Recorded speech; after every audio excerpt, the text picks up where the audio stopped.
Boa tarde, meus amores! Sexta-feira, 25 de setembro, fechando aí essa semaninha abençoada com a graça de Deus.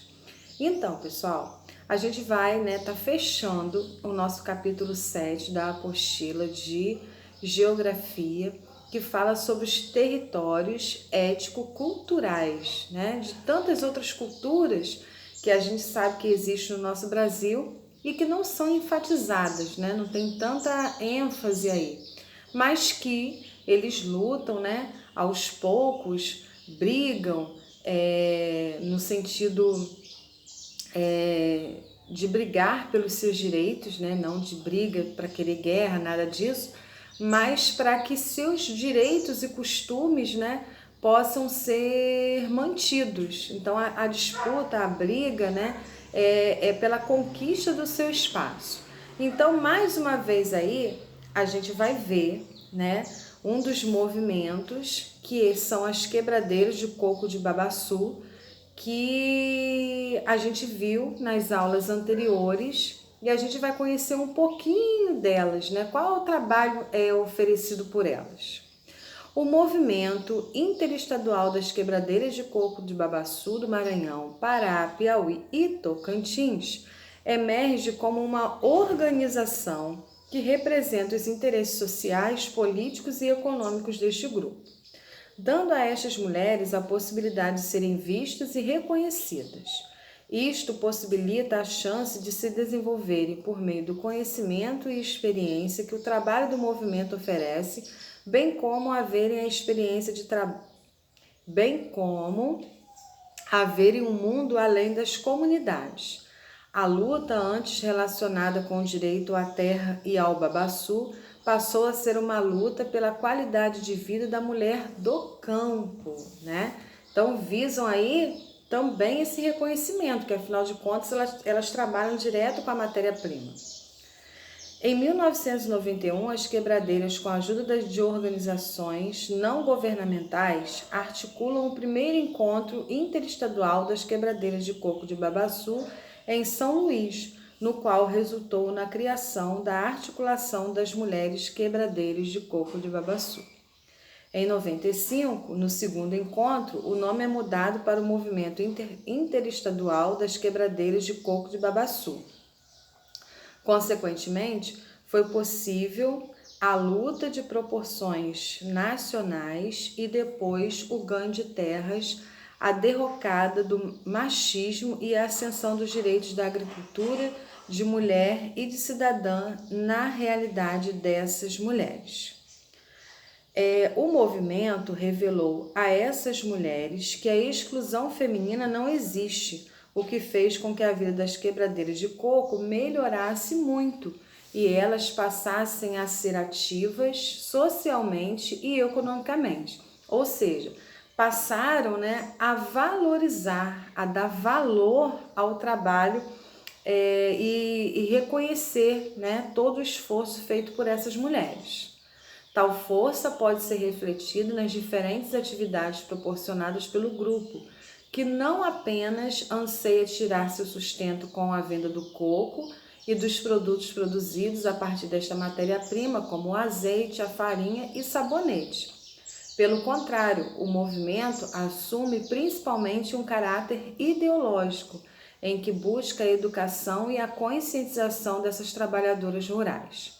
O movimento promove diversas discussões em grupos nas diferentes comunidades de todos os estados, liderados pela assessoria e diretoria de cada estado, que tiverem oportunidade de estudo no ensino superior e acesso à ajuda de professores das diferentes universidades federais, que conhecem e apoiam o movimento. Então aí, para vocês terem uma noção, o coco de babaçu é bem diferente daquele coco verde que a gente gosta de tomar uma aguinha, Muitas vezes a gente tem até no quintal da casa da gente, tá? Então, aí a gente vê as mulheres extraindo as amêndoas do coco, a gente vê a colheita do coco, a coleta, e elas quebrando esse coco, porque elas tiram de dentro dessa casca, de dentro desse coco, a amêndoa, dela que é feito sabonete, se extrai o azeite, enfim. Aí na questão 22, numa análise do texto, vocês vão explicar, né, o que é esse movimento e qual é a função dele. Na questão 23, vocês vão ler o poema e vão responder, de acordo com o poema, quais impactos resultantes das atividades humanas são causadas nas palmeiras de Babaçu. 24. Observe a frase do texto sobre o movimento. O movimento interestadual das quebradeiras de coco do Babaçu do Maranhão, Pará, Piauí, Tocantins emerge como uma organização que representa os interesses sociais, políticos e econômicos deste grupo, dando a estas mulheres a possibilidade de serem vistas e reconhecidas. Assinale a alternativa que apresenta a localização dos mapas na ordem em que aparecem no texto. Qual é a letra, né, que está representando esses estados? Na sequência, na página 65, nós temos um outro, né, teorizando aí, que vai contar um pouquinho a história dos quilombos. E diz o seguinte: o território quilombola. No período colonial brasileiro, os quilombos foram originalmente áreas onde os escravos se escondiam para viver em liberdade. O termo quilombo é uma categoria utilizada pelo Estado brasileiro a partir da Constituição Federal de 88, com o objetivo de garantir propriedade definitiva a essas comunidades negras rurais remanescentes de quilombos, ou seja, essas comunidades têm o direito ao seu território. Por que nós estamos falando, né? A gente viu o movimento das mulheres quebradeiras de coco. Por quê? Porque lá no início do nosso capítulo, né, a gente viu que eles foram divididos, né, em alguns povos tradicionais. Então a gente já viu o indígena, a gente está vendo aí as quebradeiras de coco, porque nem todas, né, são 29, mas nem todas estão registradas, se falam. Então por isso que a gente está vendo um pouquinho sobre cada um deles.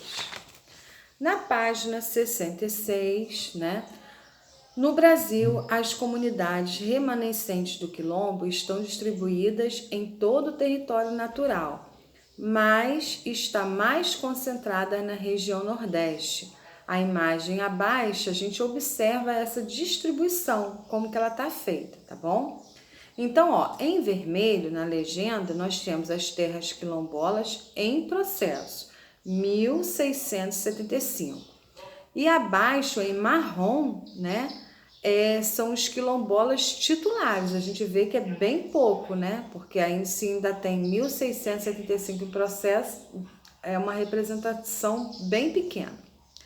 Aí vem, de acordo com o Instituto Nacional de Colonização e Reforma Agrária, esses territórios são espaços destinados à reprodução física, econômica, social e cultural das pessoas que vivem nessas comunidades. Como o próprio nome diz, é uma comunidade, né? Porque ali eles plantam, eles colhem, eles produzem, tem vida social ali entre eles, tá bom?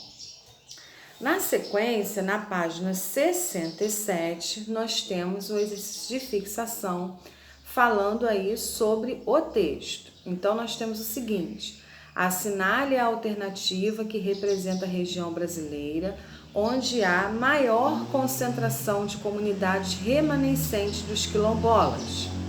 29.